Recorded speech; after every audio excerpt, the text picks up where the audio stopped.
Hello class. हम लोग previous class में डिस्कस कर रहे थे अबाउट हिस्ट्री ऑफ एनाटॉमी, जिसमें हम लोगों ने कई सारे एंशियंट हिस्ट्रीज़ को देखा था। इंट्रोडक्शन देखा था सब्जेक्ट का कि एनाटॉमी क्या है, इसमें कौन कौन सी चीज़ें हम पढ़ेंगे और उन चीज़ों का मेडिकल फील्ड में क्या कंट्रीब्यूशन होता है। और फिर हम लोगों ने जो हिस्ट्री पढ़ी थी उनमें एंशियंट हिस्ट्री में ग्रीक हिस्ट्री थी, इजिप्टियन हिस्ट्री थी, रोमानियन हिस्ट्री थी। ठीक है, तो कई सारे टाइप के हिस्ट्रीज़ एंड उनके कंट्रीब्यूशन हम लोगों ने देखे थे कि उन्होंने एनाटॉमी के सब्जेक्ट में क्या क्या इवोल्यूशन लाया था।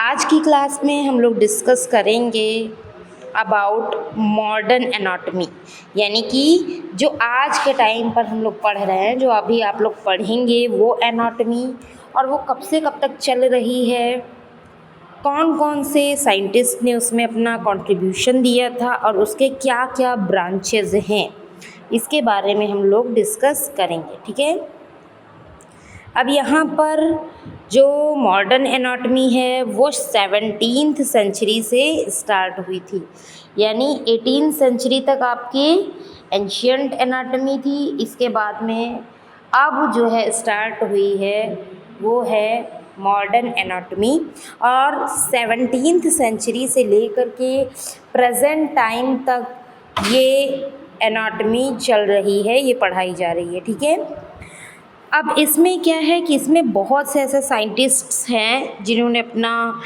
कंट्रीब्यूशन दिया है। ठीक है, फिर ऐसी कई सारी बुक्स भी लिखी हैं जिनके थ्रू अपने नॉलेज को उन्होंने एक्सपैंड किया, डिस्ट्रीब्यूट किया हम सभी में। ठीक है, तो सबसे पहले आते हैं 1578 से लेकर 1657 के बीच में, इस ड्यूरेशन में क्या क्या एवोल्यूशन हुए। तो इसमें सर्कुलेशन ऑफ ब्लड की खोज हुई, जिसको विलियम हार्वे ने डिस्कवर किया था। ठीक है, सर्कुलेशन ऑफ ब्लड देखा गया, उन्होंने देखा कि हाँ ठीक है, एक ब्लड है फ्लूइड जैसा जो कि हमारे पूरे बॉडी में दौड़ता रहता है 24 घंटे। तो उन्होंने इस चीज़ की खोज की जिसको विलियम हार्वे ने बताया। और क्या, heart act as a pump, ये बात भी इस दौरान उनको पता चली कि हाँ जो हार्ट है वो एक पंपिंग मशीन की तरह काम कर रहा है, ब्लड को पंप कर रहा है। ठीक है, उसके बाद में 1628 से लेकर के 1694 तक के बीच में क्या क्या खोज हुई थी। इसमें माइक्रोस्कोप की खोज हुई। इस ड्यूरेशन में ही क्या हुआ, माइक्रोस्कोप की डिस्कवरी हुई। और क्या क्या कंट्रीब्यूशन दिए गए, सबसे पहले तो अब माइक्रोस्कोप आया है, डिस्कवर हुआ है, तो अब चाहे वो कोई भी सब्जेक्ट हो, माइक्रोबायोलॉजी हो, बैक्टीरियो वायरो माइको कोई भी है, या बॉडी के इंटरनल स्ट्रक्चर, इनका सबका एक माइक्रोस्कोपिक स्ट्रक्चर सभी के सामने आया, यानी टिश्यूज़ की, सेल्स की स्टडी होना स्टार्ट हो गया। क्योंकि जब भी माइक्रोस्कोप आया तब ऐसे हम क्या करते थे कि मान लीजिए हमने डाइसेक्शन किया, हमने देखा ठीक है ये लीवर है, ठीक है ये इंटेस्टाइन है, ये क्या क्या काम कर रही है, लेकिन अब उसके अंदर क्या सेलुलर स्ट्रक्चर, क्या हिस्टोपैथोलॉजिकल या हिस्टोलॉजिकली क्या चीज़ें प्रेजेंट है, ये तो हमें ऐसे नहीं पता चलेगा, है ना। तो ये हमें माइक्रोस्कोप आने के बाद में जो है इसका नॉलेज हमें हुआ और हमें इसकी जानकारी मिली। ठीक है, और इसी के साथ साथ कैपिलरीज़ की डिस्कवरी भी हुई, आर्टरीज़, वेन्स और कैपिलरीज़ का नॉलेज हमें मिला। क्योंकि कैपिलरीज़ क्या हैं, वो बहुत ही स्मॉल स्ट्रक्चर है, वो नेकेड आई से हमको दिख नहीं सकती, और जब माइक्रोस्कोप आया तो हमें वो दिखा, तब हमें उसके बारे में जानकारी मिली। उसके बाद में 1827 से लेके 1861 के बीच में क्या क्या कंट्रीब्यूशन हुए। इसमें सबसे पहली चीज़ है कि एक वर्ल्ड की सबसे रेस्पेक्टेड एनाटॉमी टेक्स्ट बुक बनी, ठीक है। एनाटॉमी के नाम से ये बुक बनाई गई और उसको जो है ऑथराइज़ किया गया कि यही इसमें ही जो नॉलेज है वो वर्ल्ड वाइड रहेगा और वो सारी चीज़ें सही हैं, ठीक है। तो इसको एक बुक को उन्होंने ऑथराइज़ कर दिया कि जिसको जो भी नॉलेज मिले वो इस बुक में ऐड करते जाओ और ये जो बुक है वो स्टैंडर्ड बुक मानी जाएगी, ठीक है।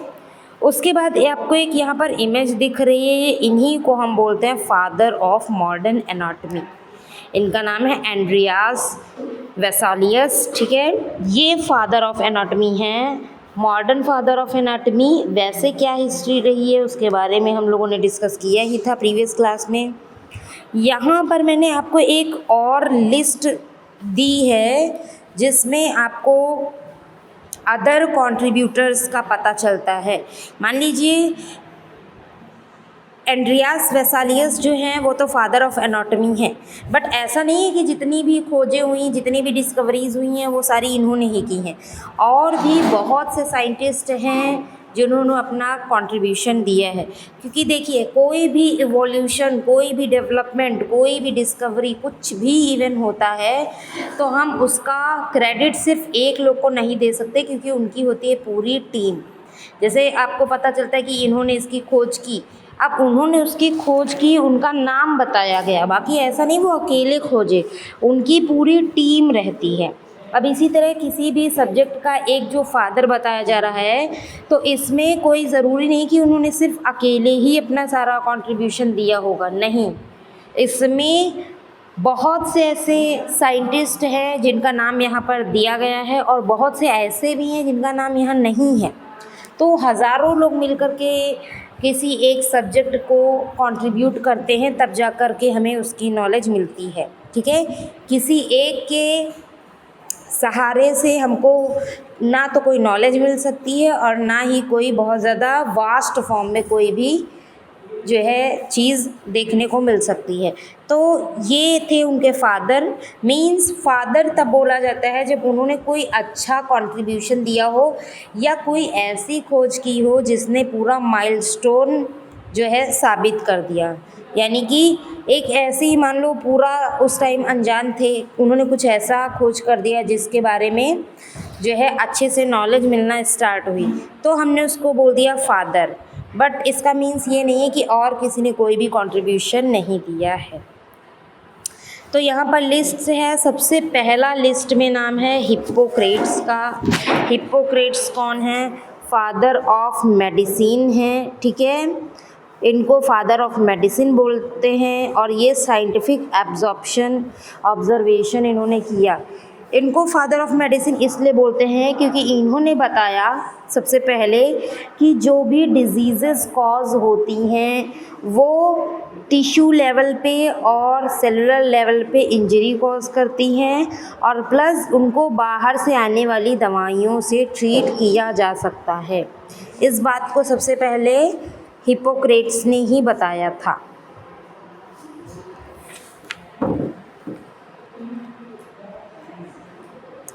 नेक्स्ट जो साइंटिस्ट हैं जिनका नाम है एरिस्टोटल, या इनको जो है फादर ऑफ कॉम्परेटिव एनाटॉमी भी बोलते हैं, ठीक है।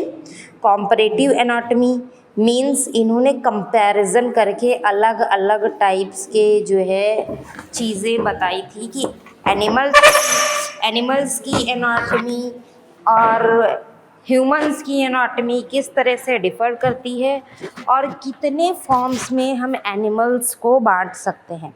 जैसे हमारे ऑल ओवर जो किंगडम है, जो कि पूरे अर्थ पर लाई करता है, जिसमें आपका किंगडम प्रोटिस्टा है, मोनेरा है, फंजाई है, एल्गी है, एनिमेलिया में भी बहुत सारे क्लासेस डिवाइड किए गए हैं, आपको पता है। जैसे कि प्लेटीहेल्मिन्थीज़, एस्केहेल्मिन्थीज़, ऑर्थोपोडा, है ना, कॉर्डेटा, जिसमें हम लोग आते हैं। तो बहुत से ऐसे वास्ट फॉर्म में क्या हुआ, हमको किंगडम देखने को मिला पूरा। तो अब क्योंकि एक ही फॉर्म में सारे एनिमल्स और सारे ह्यूमंस इन सब की एनाटॉमी पढ़ना पॉसिबल नहीं था। इस वजह से साइंटिस्ट को ज़रूरत पड़ी कि हाँ ठीक है, हमको एक क्लासिफिकेशन करना चाहिए, हमको क्लासिफाई करके ही पढ़ना आसान रहेगा। तो उन्होंने क्या किया, क्लासिफाई किया। और ये किसने किया था, एरिस्टोटल ने, जो किंगडम क्लासिफिकेशन आज के टाइम पर हम लोग पढ़ते हैं।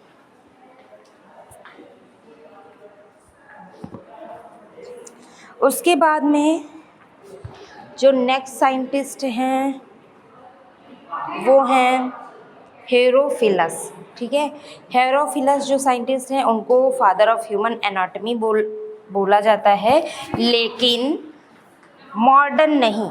ठीक है, मॉडर्न फादर ऑफ एनाटॉमी क्या हैं, एंड्रियास वेसालियस हैं।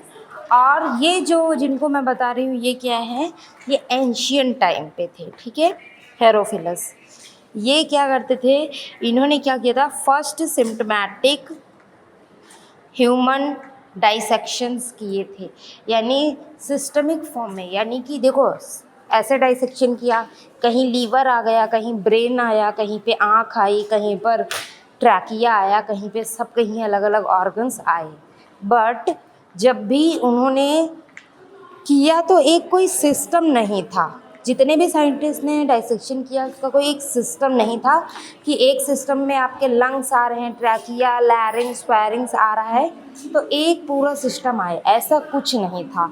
तो इन्होंने ये पहली बार करके दिखाया था कि एक पूरे सिस्टम को ही इन्होंने अलग से डिस्क्राइब कर पाया था। अगले साइंटिस्ट का नाम है एरासिस्ट्रोटस। ठीक है, इनका नाम है एरासिस्ट्रोटस। इन्होंने क्या किया था, इन्होंने हार्ट की स्टडी की थी, नर्व्स की स्टडी की थी और फिजियोलॉजी की बताया था, हार्ट और नर्व्स का, यानी एनाटॉमी बताई, हार्ट और नर्व्स की एनाटॉमी बताई इन्होंने, और फिजियोलॉजी भी बताई। ठीक है, हार्ट और नर्व्स की, यानी कि उसमें क्या पाया जाता है, किन किन चीज़ों से मिलकर बने होते हैं, ये बताया। और उसके बाद बताया कि ये काम क्या करते हैं। तो ये डिस्क्राइब किया था एरासिस्ट्रोटस ने। उसके बाद आते हैं साइंटिस्ट गैलन, जो कि काफ़ी फेमस हैं। इन्होंने एनिमल डाइसेक्शंस के बिहाफ पर डिटेल एनाटॉमिकल डिस्क्रिप्शंस दिए थे। ठीक है, एनाटॉमिकल डिस्क्रिप्शन सारे गैलन ने दिए थे, यानी कि सब ऑर्गन्स के बारे में थोड़ा थोड़ा सा जानकारी कि कौन क्या चीज़ कर रहा है, कौन सा ऑर्गन क्या करता है, इसके बारे में जानकारी दी थी। नेक्स्ट एक साइंटिस्ट आते हैं जिनका नाम है लियोनार्डो दा विंकाई। ठीक है, लियोनार्डो दा विंकाई, इन्होंने एक्यूरेट एनाटॉमिकल इल्यूस्ट्रेशंस दिए थे। ठीक है, ये क्या होते हैं, जैसे किसी ने ऐसे सोच करके बता दिया कि लीवर क्या काम कर रहा है या किडनी क्या कर रही होगी। ठीक है, क्योंकि हमको काम करते हुए तो नहीं दिखेगा ना, जब भी हम डाइसेक्शन करेंगे तो ऑब्वियस सी बात है किसी डेड बॉडी का करेंगे। अब डेड बॉडी में वो काम तो कर नहीं रहा होगा, तो हम एज्यूम ही तो कर सकते हैं कि ठीक है ये किडनी है तो ये फिल्टर करती होगी ब्लड को, या ये लीवर है तो ये एंजाइम्स बनाता होगा, ये हार्ट है तो ये ब्लड पंप करता होगा। तो नॉर्मली एक्यूरेट कोई चीज़ नहीं थी। एक्यूरेट एनाटॉमिकल जो इंफॉर्मेशन है वो हमको लियोनार्डो दा विंकाई ने दिया था। उसके बाद एंड्रियास वेसेलियस आते हैं जिनको मॉडर्न एनाटॉमी के फादर बोला जाते हैं, और इन्होंने गैलन की जो भी गलतियां थी उन्होंने उनको सही किया था। गैलन ने क्या किया था, एनिमल डाइसेक्शन के बिहाफ पर एनाटॉमी का डिटेल्ड, पूरे बॉडी की एनाटॉमी का डिटेल्ड इंफॉर्मेशन दिया था। ठीक है, तो उसी को एंड्रियास वेसेलियस ने पूरा सही से बनाया था। विलियम हार्वे, जिसके बारे में अभी ऊपर मैंने बताया था कि ब्लड के सर्कुलेशन की डिस्कवरी की थी, ब्लड के सर्कुलेशन को डिस्कवर किया था विलियम हार्वे ने। मार्सेलो मालपीघी एक साइंटिस्ट हैं। ठीक है, मार्सेलो मालपीघी ने क्या किया था कि इन्होंने हिस्टोलॉजी का फादर इनको बोला जाता है, फादर ऑफ हिस्टोलॉजी बोलते हैं। और हिस्टोलॉजी का मीन्स होता है स्टडी ऑफ टिश्यूज़। आपके बॉडी के अंदर जो भी टिश्यूज़ पाए जाते हैं उनकी स्टडी करना।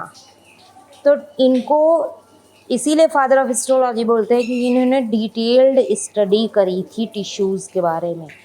ठीक है, कौन से टिश्यूज़ कितने टाइप के होते हैं, क्या काम करते हैं, कहाँ पे कौन सा टिश्यू पाया जाता है, इसके बारे में इंफॉर्मेशन हमको दी थी। उसके बाद में एक लास्ट में एक साइंटिस्ट यहाँ पर मैंने मेंशन किया हुआ है जिनका नाम है हेनरी ग्रे। और ये ग्रेज एनाटॉमी जो कि एक बहुत ही ग्रेट बुक है एनाटॉमी की, काफ़ी ज़्यादा इंफॉर्मेटिव बुक्स है में से एक है ग्रेज एनाटॉमी। उसके ये ऑथर हैं, यानी पूरी उन्होंने एनाटॉमी लिखी थी। तो ये थे कुछ scientist. It's all about the history. History हमारी कंप्लीट हो गई है, जो कि हमने प्रीवियस क्लास में भी डिस्कस की थी और अभी भी। ठीक है, उसके बाद में कुछ ब्रांचेज आती हैं एनाटॉमी की, जिसके बारे में थोड़ा सा हम लोग डिस्कस कर लेंगे। बाकी एनाटॉमी का पूरा जो है क्लासेस हम लोग बाद में स्टार्ट करेंगे नेक्स्ट क्लास से। अभी तो सिर्फ हिस्ट्री थी, बट यहाँ पर थोड़ा सा आप लोग ब्रांचेस देख लीजिए। सबसे पहला ब्रांच आता है एनाटॉमी का ग्रॉस एनाटॉमी या मैक्रोस्कोपिक। मीन्स आँखों से देखकर जो दिखे, इसमें किसी माइक्रोस्कोप का यूज़ नहीं होगा। ऐसे ही नेकेड आई से देखेंगे आप, नेकेड आई से देखने पर जो भी उसको दिखेगा, जो भी चीज़ें, वो स्टडी करना। यानी हमने बस डाइसेक्शन किया, काटा, काटने के बाद जो दिखा उसी की स्टडी कर लिया। ठीक है, तो वो ग्रॉस एनाटॉमी। और इसी का अपोजिट माइक्रोस्कोपिक एनाटॉमी, यानी हमने माइक्रोस्कोप की हेल्प से देखा। माइक्रोस्कोप की हेल्प से हमने देखा, हमको जो भी चीज़ें दिखी, जो भी इंफॉर्मेशन दिखी, वो इंफॉर्मेशन किस में आ जाएगी, वो आपकी माइक्रोस्कोपिक एनाटॉमी के अंदर में आएगी। नेक्स्ट है डेवलपमेंटल एनाटॉमी। इसमें हम एम्ब्रियोलॉजी स्टडी करते थे। तो डेवलपमेंटल एनाटॉमी में हम लोग एम्ब्रियोलॉजी पढ़ते हैं। मींस एम्ब्रियो के ग्रो करने के स्टेजेस, कैसे ग्रो करते हैं, ठीक है, कितने स्टेप्स होते हैं, ये सारी चीज़ें पढ़ते हैं। उसके बाद में आता है आपका सरफेस एनाटॉमी।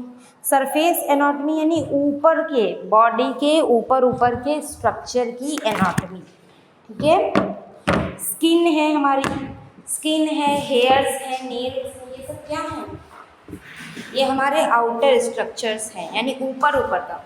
तो ऊपर का देखने पर जो भी दिखता है स्ट्रक्चर, उसकी अगर स्टडी करते हैं तो वो क्या कहलाता है, सरफेस एनाटॉमी।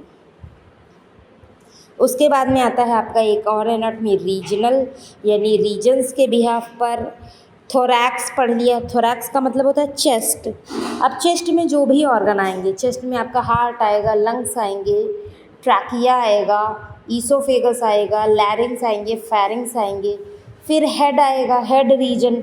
हेड रीजन में आपकी आँख, नाक, मुंह, दांत, जीभ सब आएगा, है ना। ब्रेन आएगा आपका सबसे मोस्ट इम्पॉर्टेंट। फिर एक रीजन आएगा लिम्स। लिम्स का मतलब होता है हाथ और पैर। तो उन हाथों पैरों में कितनी बोन्स हैं, कौन सी मसल्स हैं, क्या बोन काम कर रही, कौन कौन से जॉइंट्स हैं, कैसी स्किन है, तो ये सब स्टडी हम रीजनल एनाटॉमी में करते हैं, यानी रीजन्स के बिहाफ पर।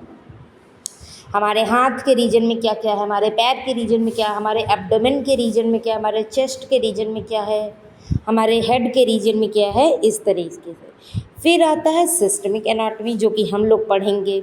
ठीक है, हम लोग जो एनाटॉमी पढ़ेंगे वो सिस्टमिक एनाटॉमी है। सिस्टमिक एनाटॉमी मीन्स एक एक सिस्टम के बिहाफ पर। डाइजेस्टिव सिस्टम, अब डाइजेस्टिव सिस्टम में कुछ चीज़ें थोरैक्स में पाई जाएंगी, कुछ एब्डोमेन में पाई जाएंगी, कुछ चीज़ें उसकी पेल्विस में पाई जाती हैं। तो उन सब का एक ही जगह पे स्टडी हम लोग करेंगे। ठीक है, इसको हम क्या बोलते हैं, इसको बोलते हैं सिस्टमिक एनाटॉमी। यानी अगर हम नर्वस सिस्टम पढ़ रहे हैं तो ब्रेन का जितना भी हमारा जो एनाटॉमी होगा, ठीक है, और जितनी नर्व्स होंगी इनके सबके बारे में पढ़ेंगे, यानी एक एक सिस्टम के बिहाफ पर उसकी एनाटॉमी की स्टडी करवाना, ये आपका सिस्टमिक एनाटॉमी में आता है। उसके बाद नेक्स्ट है आपका रेडियोलॉजिकल एनाटॉमी। रेडियोलॉजिकल एनाटॉमी क्या है? एक्सरे, सीटी स्कैन, अल्ट्रासाउंड, ये सब हम करवाते हैं। उसमें क्या होता है, रेडियो एक्टिव रेज का यूज़ होता है और इमेजेस बनकर आती हैं और हम देखते हैं, ठीक है। तो हम देख तो अंदर का ही रहे हैं ना, बॉडी का ही स्ट्रक्चर देख रहे हैं, तो वो एनाटॉमी में ही आएगा, वो है एनाटॉमी में ही। लेकिन क्योंकि इसमें रेडियो एक्टिव रेज का यूज़ हुआ है, एक्स रेज का यूज़ हुआ है, तो इस वजह से इसको क्या बोलते हैं, रेडियोलॉजिकल एनाटॉमी। यानी इसमें हम इंटरनल स्ट्रक्चर को देखते हैं with the help of x rays. फिर उसके बाद में एक और आता है हमारा क्लिनिकल एनाटॉमी या अप्लाइड एनाटॉमी। कौन से रीज़न में कौन से टाइप की बीमारियां होती हैं, कौन से रीज़न में कौन सी डिजीज़ कॉज हो रही हैं, तो उसको क्लिनिकल या अप्लाइड एनाटॉमी के अंदर में हम लोग पढ़ते हैं, ठीक है। पैथोलॉजिकली, ठीक है, जो आप नीचे पढ़ेंगे एक और पैथोलॉजिकल एनाटॉमी, वो भी इसी से रिलेटेड है कि इसमें कौन से ऑर्गन में कौन सी बीमारियां होती हैं, ये सारी चीज़ें हम लोग पढ़ते हैं। उसके बाद में अगला है आपका सर्जिकल एनाटॉमी, ठीक है। सर्जिकल एनाटॉमी की जो स्टडी है वो ज़्यादातर सर्जन्स लोग करते हैं, लेकिन इसमें हम लोग पढ़ते क्या हैं, कौन से इंटरनल ऑर्गन्स की सर्जरीज़ किस तरह से हमको परफॉर्म करनी है, ठीक है। कौन सा जो है हमको एनेस्थीसिया यूज़ करें तो इस ऑर्गन में हमको अच्छे से पकड़ बनेगी। अब जैसे हमको पैर का किसी का ऑपरेशन करना है, उसकी हड्डी टूटी हुई है पैर की, बोन उसकी ब्रेक्ड है, हमको उसको ऑपरेट करना है, तो हम उसकी पूरी बॉडी को थोड़ी ना एनेस्थीसिया देंगे, हम उसको लोकल देंगे एनेस्थीसिया या जनरल तो देंगे नहीं, लोकल एनेस्थीसिया देंगे। और वही अगर किसी को चेस्ट का कुछ ऑपरेट करना है तो हम उसको जनरल एनेस्थीसिया देंगे, उसकी पूरी बॉडी बेहोश करनी पड़ेगी। तो कौन सी एनाटॉमी का सर्जरी है तो हमको क्या करना पड़ेगा, इसका नॉलेज हमको जो है सर्जिकल एनाटॉमी के अंदर देखने को मिलती है। एक आपका रह गया है कॉम्परेटिव एनाटॉमी क्या है, कंपेयर करने के बाद जो एनाटॉमी हमको पढ़ना होता है। यानी कि जैसे अब इसका एग्ज़ाम्पल आप समझिएगा, एग्ज़ाम्पल से जैसे आपके हार्ट ने ब्लड पंप किया, पंप करने के बाद जो उसका ब्लड है 5% ब्लड ब्रेन के पास जाता है, 15% लीवर के पास जाता है, ठीक है, और 5% जो है हार्ट के पास जाता है, और 20% आपकी बोन्स के पास में जाता है, किडनीज़ के पास में 25% ब्लड जाता है। इस तरह डिस्ट्रीब्यूट होता है ब्लड, ठीक है।